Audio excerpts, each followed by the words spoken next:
Hello po mga kapraps, pupuntahan natin ngayon ng isang property na for sale dito sa bayan ng Magdalena, Laguna. Itong kinatatayuan natin, ito po ay barangay road na. So mayroon itong lapad na 5 meters kasi barangay road nga po ito. So mula po doon mga kapraps, yun ay kalsada na. Tapos dito, ito barangay road to, papunta tayo sa property. Okay.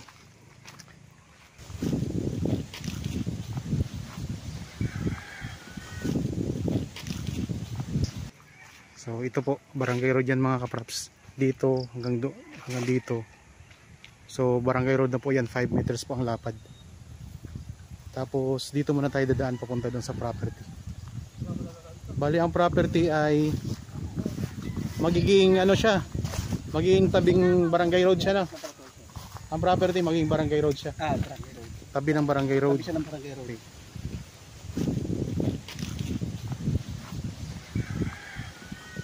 So ito ay small cut lang na farmland mga kapaps. Ang mga tanim ay mga rambutan ano. So makikita natin ang daming mga tanim nito. Yan po ang barangay road mga kapaps. Oh. Yung may hilirang mga kahoy na yan.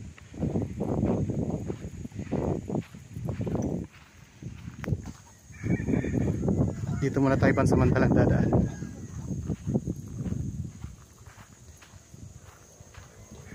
Kung sakaling interested po kayo sa mga property na nakapost namin dito sa YouTube channel, pwede po kayong tumawag, mag-text, mag-chat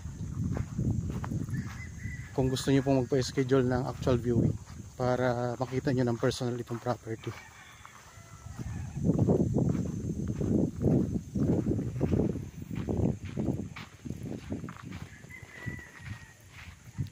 So Magdalena, Laguna. Ang Magdalena, Laguna mga kapraps ay katabi po ng bayan ng Pagsanhan. Tapos katabi lang din po ng bayan ng Liliw at malapit lang po sa Santa Cruz. Saan po ang barangay road dito kaya? Mula doon. So yun. Ito yung barangay road mga kapraps pag ganito. Diretso dito. Ang property ay ito na. So ito na po ang property. Ito yung boundary niya. Tapos dito naman sa kabila ito yung boundary. Ito yung barangay road mga kapraps. Tabing tabi po siya ng barangay road. Saan tayo pwedeng dumaan? Parang medyo masukal. So, medyo masukal-sukal pa siya.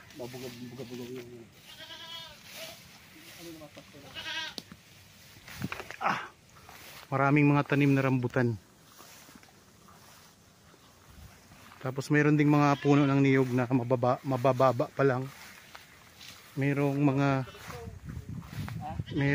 guyabano. Ito, guyabano.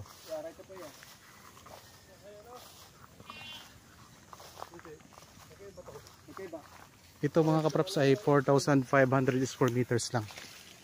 Kulang-kulang kalahating hektarya.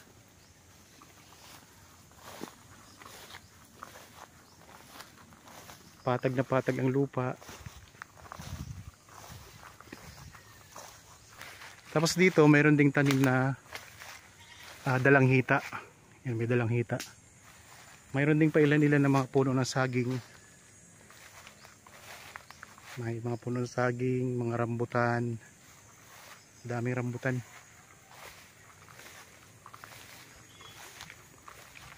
Yan, pwedeng tayuan ng rest house.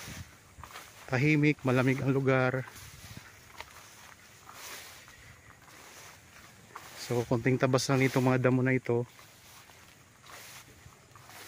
Ay, yan, makikita nyo yung ganda nitong property. Dito pa nga lang na medyo masukal siya. Tanaw na tanaw, kitang-kita kung gaano siya kaganda.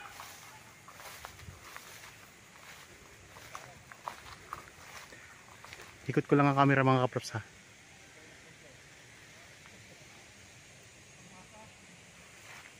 So ang presyo nito mga kapraps makikita nyo sa description box at sa title nitong video.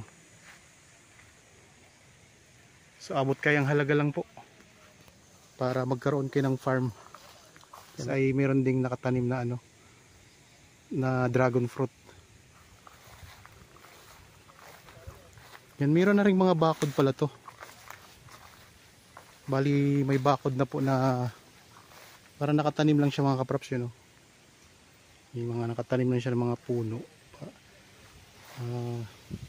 Ito may rambutan, tapos ito mayroong meron ding guyabano dito sa gilid. Tapos meron pa kayong kawayan. Yan, meron pa kayong puno ng kawayan sa pinaka corner ng property. Yan, may mga tanim na kalamansi, may dalang hita. Yan, may dalang hita. Tapos ito may mga kayo katabing property din. Ayun, may mga dinidevelop na rin yan. For development pa yung iba. So mga ilang taon lang ay develop na ito mga kapraps. So maganda to, tabing-tabi lang ng kalsada to.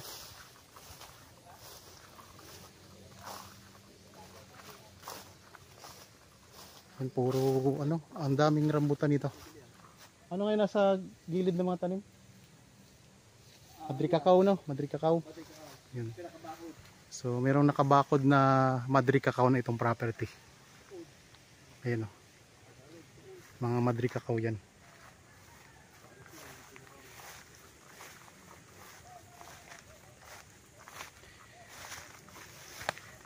Tayo. Ang mga tanim mga kapraps ay mga dalanghita, kalamansi, guyabano, madaming rambutan, may mga puno ng niyog, may mga saging.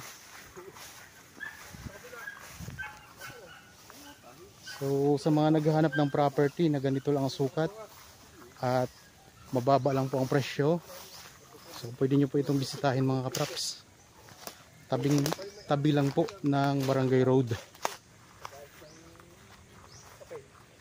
Tapos dito, yan, may mga bakod na siya na kawayan din. Meron din palang tanim na mga niyog mga kapraps. Marami din siyang tanim na niyog at mabababa pa lang ang mga puno nito. Pero may mga bunga na.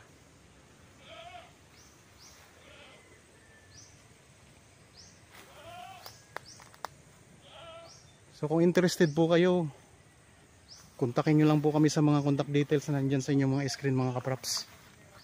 Para kung gusto nyo bisitahin to, yan, makikita nyo ang ganda ng property na to. So pwede pa kayo ditong tanim pa ng ibang mga prutas. Yan, meron din palang puno ng santol mga kapraps. Ayan, sa gilid.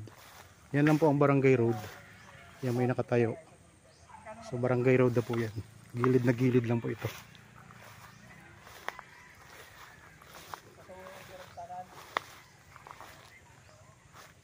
Ang distansya nito sa town proper ng Magdalena ay nasa 8 minutes drive lamang po.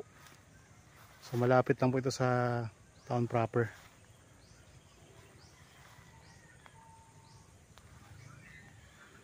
Patag na patag ang lupa mga kapraps. Daming tanim niya. Yan mga kapraps, maraming salamat po. Sa mga bago pa lang po dito sa aking channel at napadaan lang sa aking channel, huwag niyo pong kalimutang mag-subscribe at pindutin na rin po ang notification bell para maging updated kayo sa mga property na i-upload pa namin mga kapraps. Maraming salamat po, lagi tayong mag-iingat at God bless po sa ating lahat.